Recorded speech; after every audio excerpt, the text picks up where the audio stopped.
Hello everyone, good morning सबैजनालाई। Welcome back to my new blog. अन्त आज भनेदेखि चाहिँ कति बजे 11हरू बज्दैछ। अन्त यहाँ हेर्नु न, लुगा जहिले धोइ हुन्छ हो। अन्त नानी म चाहिँ हिजो बेलुकै नक्कल पार्ने भएको कि नानी नगर न, टेप टालेको अझै अब मुख धुएर मात्रै उकाउने एकछिनबाट। अन्त आजको दिन चाहिँ आज चाहिँ किन भ्लग गरेको भन्दाखेरि चाहिँ मम्मी भाइ बहिनीहरू आउँदैछ होइन, त्यसले गर्दा चाहिँ भ्लग गरेको। अन्त घरकै अलिअलि कामहरू पनि छ। त्यहाँदेखि चाहिँ आज दिन अलिक सधैँको भन्दा अलिक उक्लिरहेको छ हो। अन्त गरम हुँदैछ। अब लुगाहरू धुनुपर्ने छ। त्यहाँदेखि आँगनहरू सफा गरेर मालमतारा धुनुपर्ने छ। अन्त आजको दिन हेर्नु ल, आजको दिन यस्तो भइरहेको छ।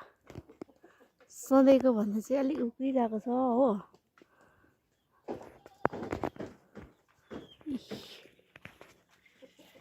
घाम लागिरहेको छ हल्का। गल अगायो यसै चाहिँ ओछ्यान बिगारेर जाडो भने दादाले यो राखिदिएको हो ढोकोमा। यो हेलो भन। हेलो।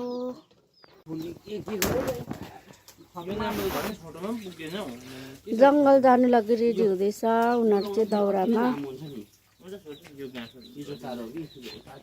उयो नाम्रो किन नबनाएको तपाईँले? उयो थाप्ले लिइरहेको थियो काकाले। अब त्यो ल्याइदिनु त बट्टा, म त्यो चिया हालिदिन्छु।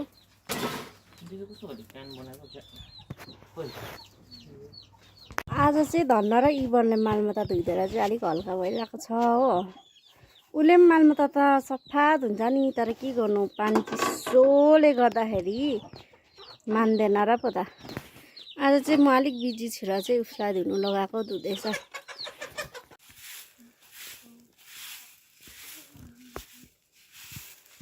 मजा आयो? मलाई काम सघाउँदैछ आज चाहिँ यसले। बिस्तारै गर, या धोको लुगामा लाग्छ।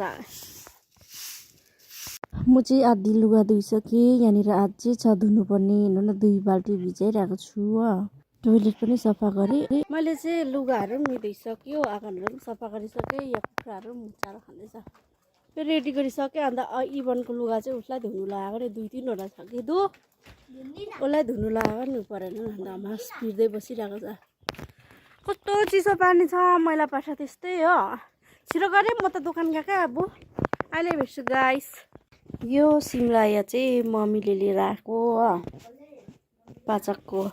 यहाँ लिङ्गङमा पनि आइपुग्यो। अन्त यहाँ के लाउँदैछु पकाउनु लागि, यहाँ पनि छ। मेरो चाहिँ पाकिसक्यो सिमराया चाहिँ हो। यहाँ पल्लोपट्टि चाहिँ के गर्दैछ भनेर चाहिँ म चाहिँ गएको त। आकुले चाहिँ यहाँनिर कुखुराहरू बनाउँदै रहेछ हो। दादा चाहिँ फोन खेलाउनुमा बिजी। यहाँ भाइहरू पनि छ हो, नानी। अन्त आकुले चाहिँ बनाउँदै रहेछ। अन्त भिडियो गर्नु पनि पाएन, यति बेसी बिजी थियो कि मम्मीहरू आउँदाखेरि। यो चाहिँ मिठो वाचिपा आकुले बनाएको, कोकसँग खानु आँटेको। गाइस, नानाले चाहिँ हामीलाई यहाँ ढिलो मान्दियो होइन।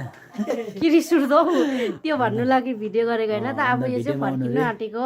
म र साथी चाहिँ नाम्ची फर्किँदैछौँ यतिखेर हो। नानाहरू छुट्टी आएर, मम्मी नाना छुट्टी आएर। अन्त त्यही हो, भोलि त्यस्तै परिरहेको छ र चाहिँ छिटो जानु पऱ्यो। बेलुकै गएर रेस्ट गर्ने होइन। त्यही अरू केही भन्नु। अब नानालाई माया गर्नुहोस् होइन, लाइक सेयर सपोर्ट गरिदिनुहोस्, सब्सक्राइब गरिदिनुहोस्। अन्त अरू त त्यही हो। बाई।